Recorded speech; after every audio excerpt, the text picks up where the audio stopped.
저는 이제 제 소개 먼저 간단하게 드리면 대구 경북지방 중소벤처기업청에서 근무를 하고 있고요. 이제 공무원이 된 지 한 10년 정도 됐습니다. 이제 저도 사실 뭐 사회생활 조금 하다가 좀 공무원을 시작을 했는데요. 저는 이제 창업성장지원과에서 창업 업무를 담당하고 있는 정현수라고 합니다. 반갑습니다.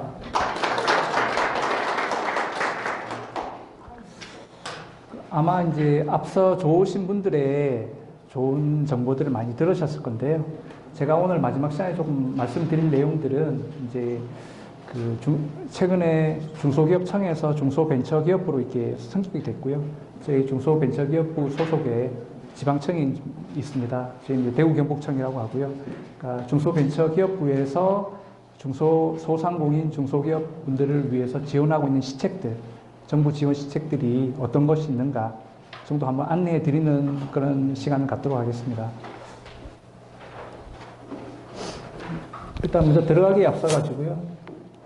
9988이라는 말 많이 들어보셨죠? 전체 우리 사업장의 99%가 중소기업입니다. 그리고 고용의 88%가 중소기업에서 발생을 하고 있고요. 어제 저희가 이제 중소벤처기업부로 출범이 되고 장관님 모시고 그리고 VIP를 모시고 서울에서 출범식을 개최했는데요. 아마 그때 장관님도 말씀 많이 하셨어요. 그래서 다시 우리나라의 신성장 동력으로 한 축으로 중소기업을 다시 키워보겠다라는 말씀 많이 하셨거든요. 그만큼 중요하다는 말씀을 먼저 드리고 중소기업청, 중소벤처기업부에서 다양한 사업들을 지원하고 있습니다. 분야별로 보시면 금융부터 판로, 수출, R&D, 창업벤처 지원까지 다양한 분야를 가지고 지원해 드리고 있는데요. 그러면 각 파트별로 한번 간단하게 좀 설명을 드리면서 바로 이제 이런 지원 시책들이 바로 와닿지는 않으실 수가 있는데요. 다음에 한 번씩 이제 그런 사업들이 있구나라고 한번 기억을 더듬어 보실 때 조금 도움이 되시라고 제가 소개를 해 드리겠습니다. 먼저 이제 금융 지원입니다. 이제 앞으로 사업자를 내신 분도 계실 거고 사업을 하실 때 제일 필요한 게 정책 자금이겠죠. 자금 조달은 사실은 이제 통상 보면은 자기 자본을 가지고 먼저 시작을 하십니다. 근데 이제 소액이기 때문에 결국은 이제 좀 부족한 부분이 있겠죠. 그러면 그런 자금을 어떻게 조달할 것인가? 뭐 지인을 통해서 돈을 빌릴 수도 있을 것이고요. 아니면 은행을 통해서도 이렇게 돈을 빌릴 수 있을 것이고요. 그러면 은행 같은 경우는 사실 담보 여력이나 이런 거 좀 많이 보지 않았죠. 그래서 조금 문턱이 높은 경우가 많습니다. 그래서 이제 정부에서는 그런 문턱을 조금 낮추고자 정책 자금을 중소기업진흥공단이라는 이제 공단을 만들어 놨습니다. 여기서 채권을 발행을 해서 중소기업 지원을 위한 이제 자금들을 이렇게 하는데요. 운영을 통상 한 3조 5천억 정도 운영을 합니다. 예산이 한 1억 정도 되고요. 나머지 이제 채권을 발행을 해서 3조 5천억이라는 이런 예산을 가지고 중소기업 정책 자금을 지원해 드리는 거죠. 사실 은행에서 대출 받는 형식하고 똑같이 중소기업진흥공단에서 정책 자금을 대출 받으신다 보면 되고요. 그런 자금들이 한 3조 5천억 정도 됩니다. 그러면 3조 5천억 원을 이제 조금 내용별로 좀 분류를 해놨는데요. 이제 창업 기업분들, 그러니까 창업 7년 이내인 기업분들을 지원하는 자금이 있을 수 있고요. 그리고 조금 성장해 나가는 기업들을 또 지원하는 자금, 또 한번 사업을 하셨다가 조금 다시 한번 더 도전하시는 기업들을 위한 자금들 좀 세분화시켜 놨습니다. 그래서 간단하게 한 번씩 보면요. 주로 제일 많은 게 보면 창업기업 자금이 한 1조 6천억 정도 됩니다. 좀 많은 비중을 차지하고 있고요. 그래서 정책자금 같은 경우 아까 말씀드린 대로 중소기업진흥공단이라는 공단에서 정책자금을 대출해주는 이제 은행 같은 이제 역할을 담당을 하고 있고요. 통상 온라인으로 신청을 하게 되는데, 정책자금이 필요하신 경우에는 이제 온라인 한번 하시는 것보다 중소기업진흥공단하고 직접 한번 통화를 한번 해보시는 게 제일 좋아요. 통화를 해서 기업이 필요한 뭐 자금 규모라든지 하시는 부분들을 이제 상담을 통해서 한번 안내받아 보시는 게 좋고요. 그 이후에 뭐 인터넷이나 한번 방문을 통해서 한번 더 추가 상담 받아 보시는 그런 방법이 좋을 것 같습니다. 그래서 온라인으로 이제 통상 이제 자가 진단을 먼저 하고요. 그렇게 해서 시스템은 이제 온라인으로 다 정책자금 신청이 다 이루어집니다. 그래서 기업 평가라든지 중소기업진흥공단에서 융자가 결정이 되고 나면 말 그대로 은행 가서 이렇게 대리로 대출 받으실 수가 있고요. 아니면 중소기업진흥공단에서 직접 대출을 받으실 수 있는 두 가지 방법이 있습니다. 그건 이제 기업분들이 편하신 방법을 선택하시면 되는 거고요. 전반적으로 중소기업진흥공단을 통해서 정책자금은 이런 흐름을 가지고 이제 신청이라든지 대출을 받으실 수 있다 보시면 됩니다. 그래서 정책자금 같은 경우는 이제 시중은행보다 조금 문턱은 낮춰놨지만 세금 체납이라든지 아니면 정부에서 정책자금을 가지고 운영을 하지 않아도 되는 우량 기업들은 지원 대상에서 제외됐습니다. 그리고 조금 이제 한계 기업이라고 해서요. 몇 가지 좀 유형의 조금 이제 정책 자금이 지원이 되면 좀 힘들 기업들은 또 조금 이렇게 융자 제한 기업으로 선정을 해놨고요. 이런 내용들은 조금 참고만 하시면 될 것 같고요. 제일 큰 규모를 가지고 있는 이제 창업기업 지원 자금입니다. 한 1조 5천억 정도 되는데요. 주로 이제 업력 7년 미만인 기업분들을 위한 자금이라고 보시면 됩니다. 그래서 주로 이제 뭐 대출 기간, 대출 한도, 뭐 대출 방법 이런 부분들은 이제 필요하실 때 한 번씩 이렇게 찾아보시면 되는 부분인데요. 중소기업 정책 자금 중에 제일 큰 부분은 창업 7년 이내인 기업들을 지원하는 창업기업 자금 한 1조 5천억 정도 있다 보시면 될 것 같고요. 주로 이제 뭐 업체당 제조업 기준입니다. 제조업 기준에서 한 45억 정도까지 대출을 받을 수 있는 그런 자금입니다. 창업기업 자금 중에 만 39세 미만인 기업들, 미만인 청년 창업자분들을 위한 자금을 별도 마련되어 있습니다. 청년 전용이라고 해가지고요. 청년 창업기업 자금인데요. 다른 이제 정책 자금보다 금리도 조금 더 저렴합니다. 이게 다른 정책 자금 같은 경우는 한 3% 내외 정도로 이렇게 되기도 하는데요. 청년 정책 자금 같은 경우는 고정금리로 2% 정도로 고정되어 있습니다. 대신 대출 한도는 기업당 1억 원 한도로 이렇게 대출을 받으실 수가 있고요. 투용자 복합금융자금 같은 경우는 이제 그 기업이 정책 자금을 대출을 받고 성장해 나갔을 경우에 그러면 어떤 식으로 상환을 받느냐 그런 부분에 조금 차이가 있는데요. 그 미래 가치를 공유를 해서 단순하게 그 대출받은 금액의 원리금과 뭐 이자를 단순 상환하는 방식이 아니고 이익을 공유한다든지 아니면 성장을 공유하는 결국은 미래의 성장 가능성을 같이 보면서 정책 자금을 이제 회수하겠다라는 그런 방식입니다. 그런 이제 두 가지 방법이 있다는 정도만 알고 계시면 될 거고요.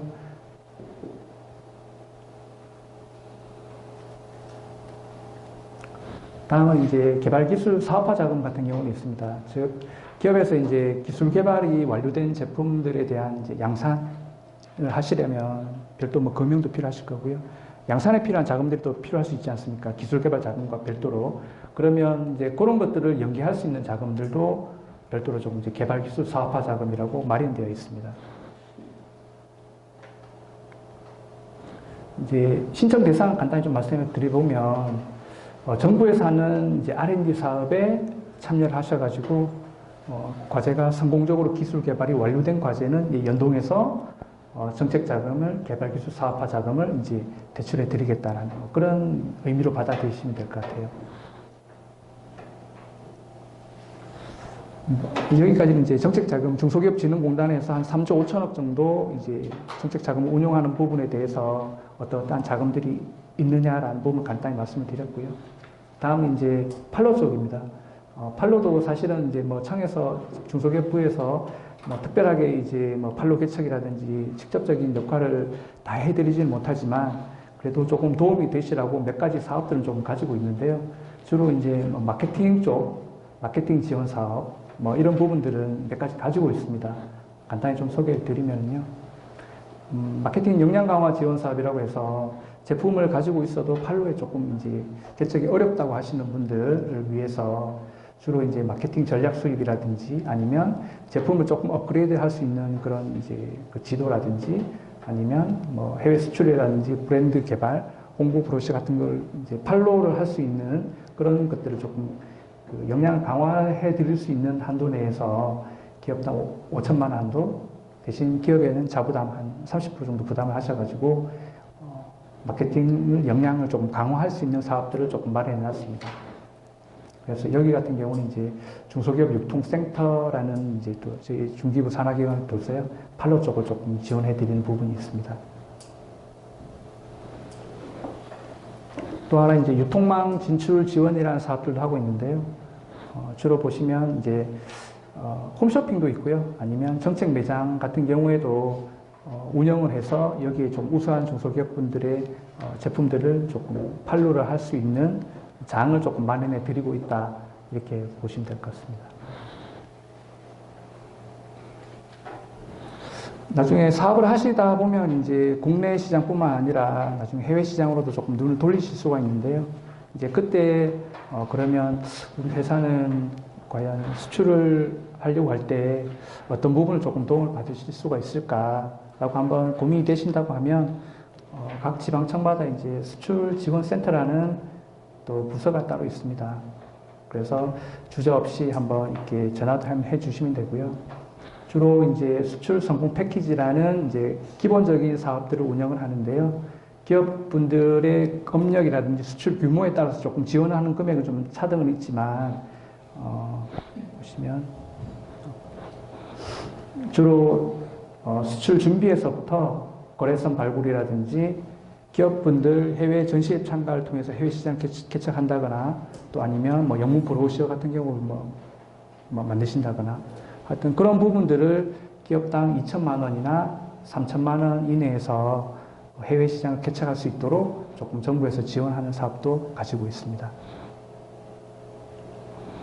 그리고 이제 해외 규격 인증 같은 경우에도 해외 시장에 이제 제품을 좀 판로를 하시려면 그 시장에 맞는 이제 규격을 다 취득을 하셔야 되기 때문에 그런 이제 규격 인증 획득 비용도 정부에서 일정 부분 지원해 드리고 있다 보시면 됩니다. 그리고 이제 수출 유망 중소기업이라고 해서요. 직접적인 뭐 그 정책 자금이라든지 지원은 아니지만 정부에서 유망 중소기업이라고 수출 유망 중소기업이라고 지정해 드리는 제도도 운영을 하고 있습니다. 그래서 향후에 한번 관심 있으시면 이런 부분도 한번 노크를 해보실 필요가 있을 것 같고요. 다음은 이제 기술개발 지원입니다. 주로 이제 중소벤처기업부가 본부에 있고요. 각 지방청이 이제 지역에서 그런 우리 중소기업분들하고 같이 현장 접점이 이루어지는데 기업분들이 가장 관심이 많이 가지시는 정책 자금과 또 기술 개발에 대한 부분들을 조금 지원을 받고자 하시는 부분이 많으세요. 그래서 R&D라고 하죠. 기술 개발에 대한 부분들을 정부에서 중소벤처기업부에서 통상 한 9천억 원 정도의 예산을 가지고 지원해 드리고 있는데요. 여기도 이제 다양하게 포지셔닝이 되어 있습니다. 창업을 조금 시작하신 지 얼마 안 되시는 이제 소규모 사업장에서부터 일정 부분 좀 규모가 있으신 큰 사업장까지 기술 개발에 대한 부분들은 다 필요하시잖아요. 그래서 그 넓은 스펙트럼을 다 커버할 수 있도록 조금 사업들은 아까 그 정책 자금처럼 기술 개발 사업도 다양한 사업들이 있는데 그건 잠시 후에 조금 제가 말씀을 드리고 또 하나 좀 말씀드리고 싶은 거는 정책 자금 같은 경우는 이제 대출입니다, 사실은. 분명 상환의 의무가 있습니다. 상환의 의무가 있기 때문에 그 상환을 하지 못하게 되면 나중에 조금 신용 불량이라든지 이게 좀 따라붙게 되죠. 하지만 이제 기술 개발에 대한 부분들은 상환의 의무가 있는 대출의 개념은 아닙니다. 정부에서 기술 개발의 필요성이 인정이 된다고 해서 한마디로 투자의 개념이라고 보시면 되고요. 정확하게는 이제 출연 자금이라고 하는데요. 그래서 뭐 상환의 의무 뭐 이런 게 있다고는 생각 안 하셔도 되는데 대신에 정부에서 기술 개발에 대한 필요성이 인정이 돼서 개발에 필요한 자금들을 같이 출연해 주는 거기 때문에 개발이 성공을 하고 나면 정부 출연금의 한 10% 정도만 나중에 기술료 형태로 납부하시는 보통 3년 분할이라고 보시는데요. 10% 정도 이렇게 보시면 됩니다.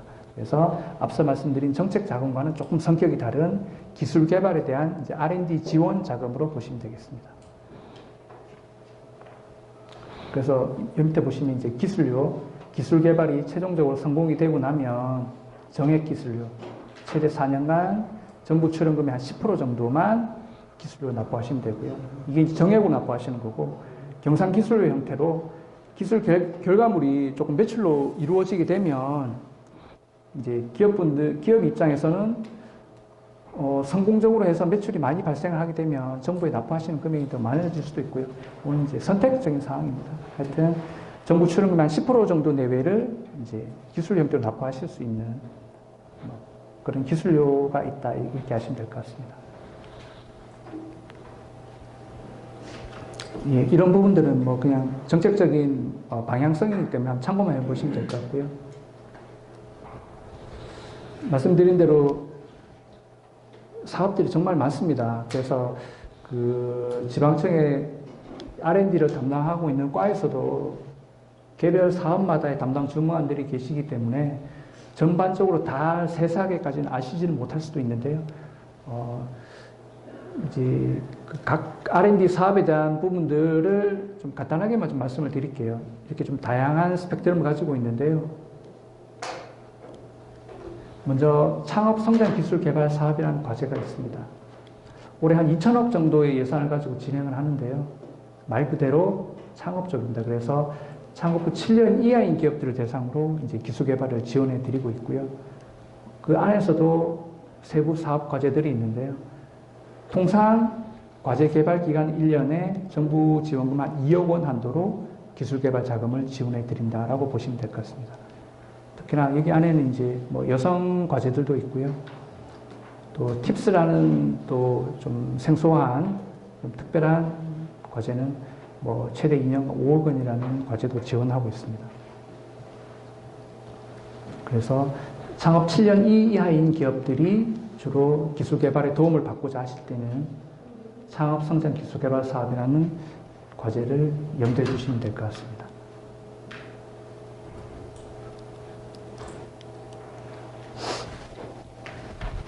이제 기술혁신개발 사업이라고 있는데요. 여기는 이제 조금 업력이 되시면서 조금 기업 규모가 있으신 기업들이 주로 많이 신청하시는 데인데요. 보시다시피 주로 개발기간 한 2년에서 정부 출연금이 한 5억에서 한 6억 정도 좀 규모가 좀 큰 R&D 과제들이 통상 기술혁신개발 사업에 진행이 되고 있습니다. 여기는 이제 5천만 원 한도로 지원하는 제품을 약간 업그레이드 한다든지 아니면 제품을 생산하는 과정의 공정들을 조금 개선을 해서 생산성을 조금 높인다든지 하는 그런 부분들을 주로 지원해 드리는 제품 품질 기술 개발인데요. 말씀드린 대로 주로 한 단기적으로 해서 소액으로 R&D 과제로 보면 조금 이제 규모가 적은 부분이 있습니다. 예, 이런 제품 공정 R&D 과제들도 있다는 걸 알고 계시면 될 것 같고요. 여기 보시면 이제 지원 방식의 자유 공모가 있고요.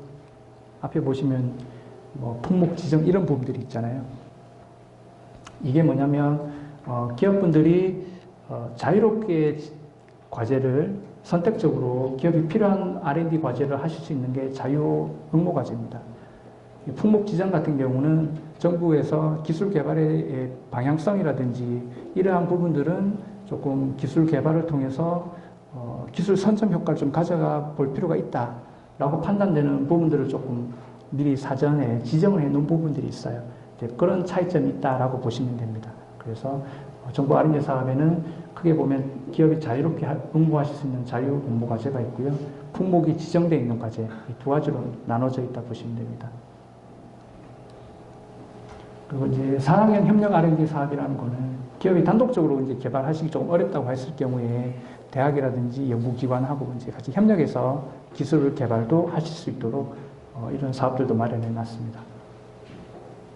통상 이제 뭐 개발기간 뭐 한 1년에 한 1억 원 한도로 보통 지원해 드리는 그런 사업이 되겠습니다.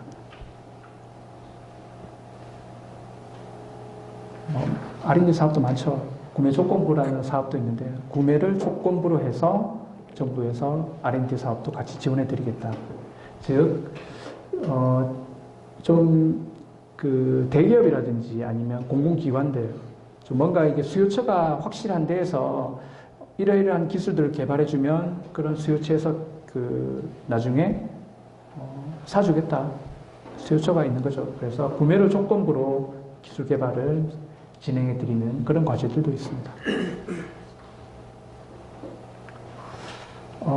마지막으로 이제 창업 벤처 쪽에 좀 말씀을 드리면요. 아까 이제 정책 자금이라든지 기술 개발, 팔로 쪽 좀 말씀드렸는데, 창업 벤처 쪽도 마찬가지로, 여기는 사실은 여기도 뭐 융자의 개념은 아닙니다. 더구나 상환에 있는 뭐 그런 개념도 아니고요. 주로 이제 개념 자체가, 아이디어를 사업할 수 있는, 좋은 아이디어를 사업화를 할 수 있는 과정을 조금 지원해 드리는 이제 그런 사업들을 몇 개 가지고 있습니다.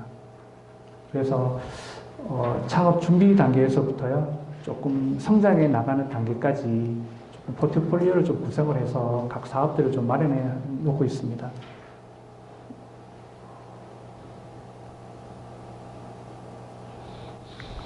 먼저 이제 창업 초기 만 39세 미만인 기업분들이 창업 3년 미만인 이제 청년 창업자분들이 주로 많이 찾고 계시는데요. 중소기업진흥공단이라고 아까 정책자금 운영하는 기관이 있는데요. 그 연수원이 별도로 있습니다. 그래서 그 연수원을 활용을 해서 숙박을 조금 제공해 드리면서 기술 개발, 즉 사업화를 할 수 있는 그런 사업입니다. 그래서 총 사업비 한 70% 이내, 그리고 정부에서 한 1억 원 한도로 지원해 드리고요. 과제가 성공이 되면 기술료라든지 이런 건 전혀 상관없습니다. 상환의 의무도 없고. 그래서 중소기업진흥공단에서 운영하고 있는 청년 창업 성공 패키지라는 사업이 있다. 보통 연말에 사업 공고가 나고요. 한 1월쯤에 보통 이제 그 선정을 하고 있습니다. 그리고 다음에는 이제 창업선도대학 아이템 사업화 지원이라고 해서요. 그래도 대학이 가지고 있는 인프라가 조금 있습니다. 그 뭐 교수님들도 많고요. 아니면 실험 장비들도 많고요. 그런 인프라들을 조금 이제 창업 쪽과 한번 연계를 시켜가지고 대학이 교육의 그 목적이 있지만 이런 창업 쪽에도 조금 활성화할 수 있는 역량을 좀 발휘했으면 좋겠다라고 해서 그 창업 선도대학이라고 지정을 해놨습니다. 정부에서. 그 지역에는 경일대학교, 대구대학교, 계명대학교 이 세 개의 대학이 선도대학으로 지정이 되어 있는데요. 그러면 선도대학에 각 그 정부에서 한 보통 한 20억에서 한 30억 원을 예산을 보내줍니다. 그러면 그런 예산을 가지고 우수한 아이템을 가지고 계신 청년 창업자분들을 발굴해서 사업화 자금을 지원해 드리는 거죠. 그래서 보시면 한 최대 1억 원 한도로 지원해 드리는데 주로 예비 창업자나 3년 미만인 창업 기업분들. 아까 말씀드린 앞에 보신 것도 주로 3년 미만인 창업 기업분들. 그래서 이런 창업선도대학이라는 사업을 진행을 해서 통상 이제 대학교당 한 30에서 한 40개 정도의 아이템들을 이제 발굴을 해서 지원해 드리고 있고요. 이제 사업화 지원뿐만 아니라 그 창업 교육이라든지 아니면 판로 개척 관련 또 그런 활동들도 진행을 하고 있습니다. 그래서 뭔가 좀 창업에 대한 선도적인 역할을 조금 해줬으면 좋겠다라고 해서 선도대학이라는 사업을 운영을 하고 있습니다. 앞서 말씀드린 창업 도약 성공 패키지나 아니면 뭐 창업 선도대학은 3년 이하인 기업들을 주로 이렇게 지원한다고 보면 되고요. 이제 도약이라는 말이 들어가 있습니다. 도약 패키지. 그래서 도약하시는 기업들을 조금 패키지로 한번 지원해 드리고 보겠다라는 의지를 가지고 이게 그 사업 이름을 만들어 놨는데요. 주로 이제 3년에서 7년 미만인 기업들을 주로 한 1억 원 한도 내에서 그 기업이 가지고 있는 비즈니스 모델을 조금 한번 손을 봐드린다거나 아니면 다른 시장에 조금 진입할 수 있도록 멘토링을 해드린다거나 뭐 이런 부분들. 그래서 3에서 3년 이상인 기업들이 조금 더 한 단계 더 도약할 수 있는 그런 이제 정책적인 도움을 해드렸으면 좋겠다 해서 이렇게 창업 도약 패키지라는 사업도 가지고 있고요. 전국에는 한 30개사 정도 이렇게 기관이 있는데요. 지역에도 저희 한 2개 기관이 선정이 되어 있습니다. 마찬가지로 이런 기관에도 정부에서 한 20억 정도 이렇게 예산을 투입을 해서 이런 3, 7년차 기업들 좀 지원해 드려라라고 해서 이렇게 운영을 하고 있습니다.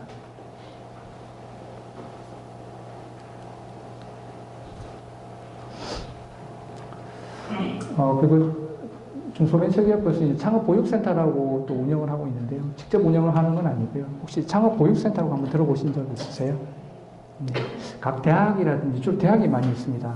그러니까 사업을 이제 시작하시고자 하면 당장 이제 사업화 공간이 사실 잘 없잖아요. 그러면 그 외부 쪽에는 이제 임대료도 좀 비싸고 하기 때문에 그렇다고 하면 대학이 가지고 있는 유휴 공간이라든지 그런 역량들을 창업 초기 기업분들이 좀 안정적으로 사업할 수 있는 공간들을 좀 마련해 줬으면 좋겠다라고 해서 전국에 한 270개 내외 정도의 창업보육센터라는 걸 지정을 해놨습니다. 지역에도 한 34개 정도가 있고요. 그래서 주로 대학이 많은데요. 그러면 인큐베이팅이라는 개념을 좀 도입을 했습니다. 그래서 보육이라는 개념인데요. 그래서 기업이 이제 사업화 공간 제공뿐만 아니라 사업하시면서 조금 멘토링도 좀 받으실 수가 있고요. 또 일정 부분 조금 경영 활동에 대한 지원도 조금 받을 수 있는 그런 창업보육센터도 지역에서 운영을 하고 있다. 이렇게 보시면 되고요. 나중에 관심 있으시면 뭐 보육센터 입주도 한번 고려해 보시는 것도 좋을 것 같습니다.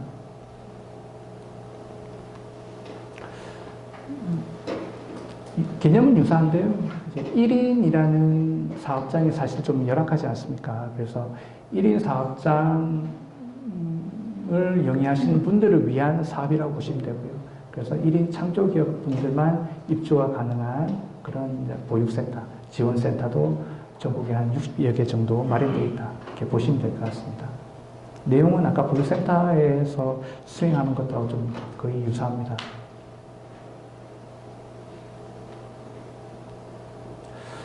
여기 이제 팁스라는 게 있는데요. 이거는 아까 앞서도 같죠. 언급이 됐었는데, 사실 이제 저희가 그 청년 기술 창업 육성에 가지고 있는 가장 꽃이라고 할 수 있는 지원 사업입니다.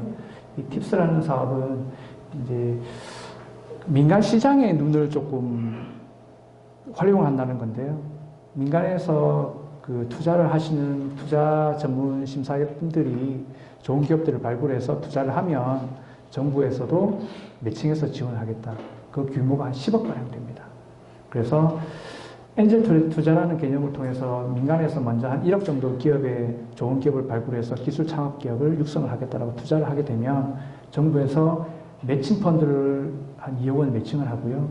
그리고 R&D 자금 5억 원, 사업화, 해외 마케팅에서 기업당 한 10억 정도까지 투자를 받으시는 개념이죠. 지원을. 그래서 좀 글로벌 시장에서 조금 통할 수 있는 좋은 기업들 한번 만들어 보자라는 차원에서 이런 민간 투자 주도형 R&D 사업 같은 경우도 이렇게 마련되어 있습니다. 지역에도 저희가 이제 포스텍 기술 지주회사라든지 빅뱅 엔젤스라는 투자를 할 수 있는 두 군데를 선정을 해 놨습니다.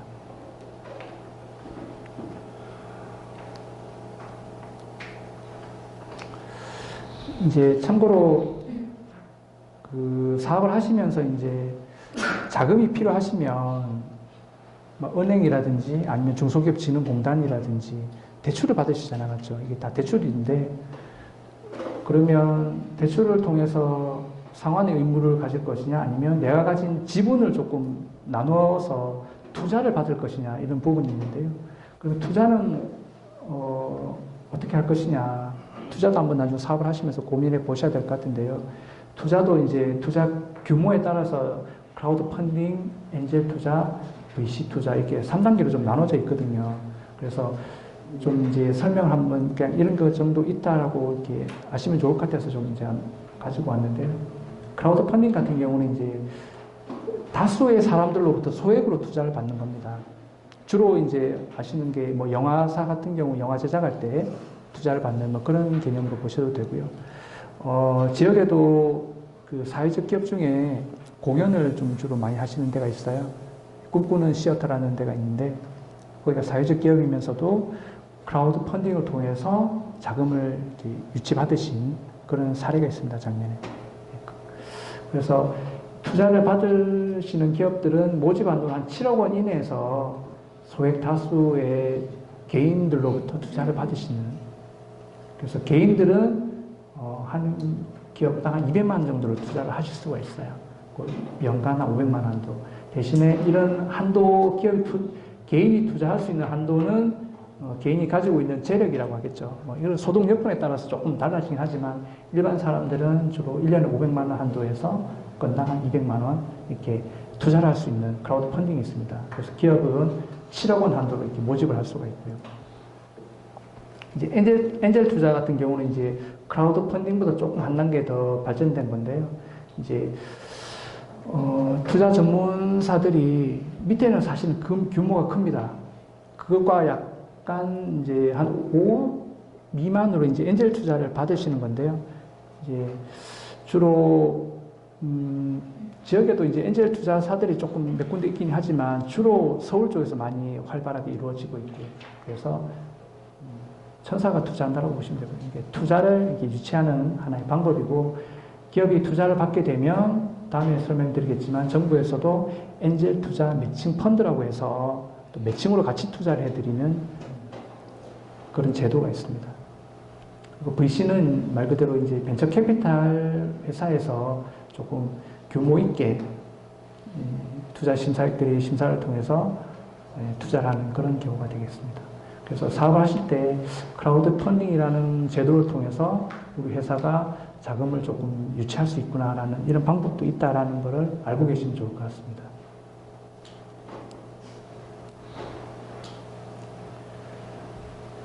나중에 한번 시간 되실 때 크라우드넷이라는 이제 사이트가 있는데요.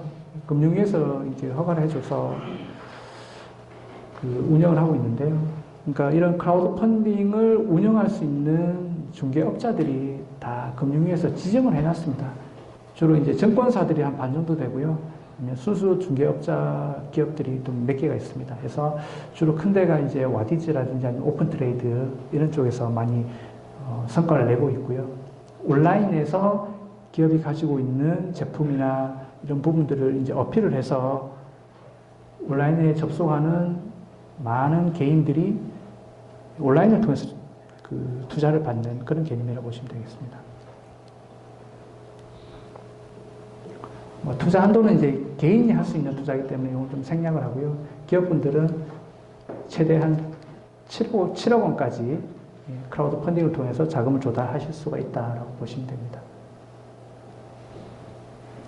그리고 이제 아까 엔젤 투자라고 이렇게 유치를 받을 수 있다고 말씀드렸는데요. 그러면 기업에서 엔젤 투자를 받으시면 정부에서 일정 부분 매칭을 해드립니다.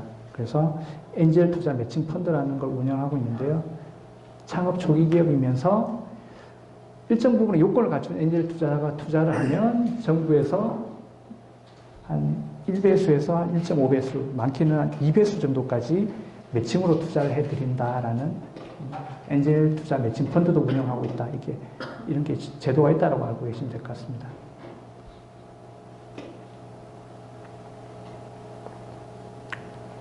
주로 이제 매칭 펀드를 받으시는 기업들은 주로 창업 3년 이내인 중소기업들인데요.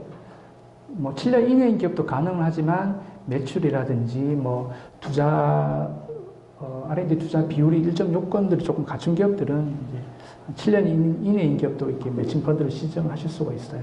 단, 벤처 기업이라든지 이노비즈 기업들은 업력과 무관하게 매칭 펀드를 또 이렇게 지원받으실 수가 있고요.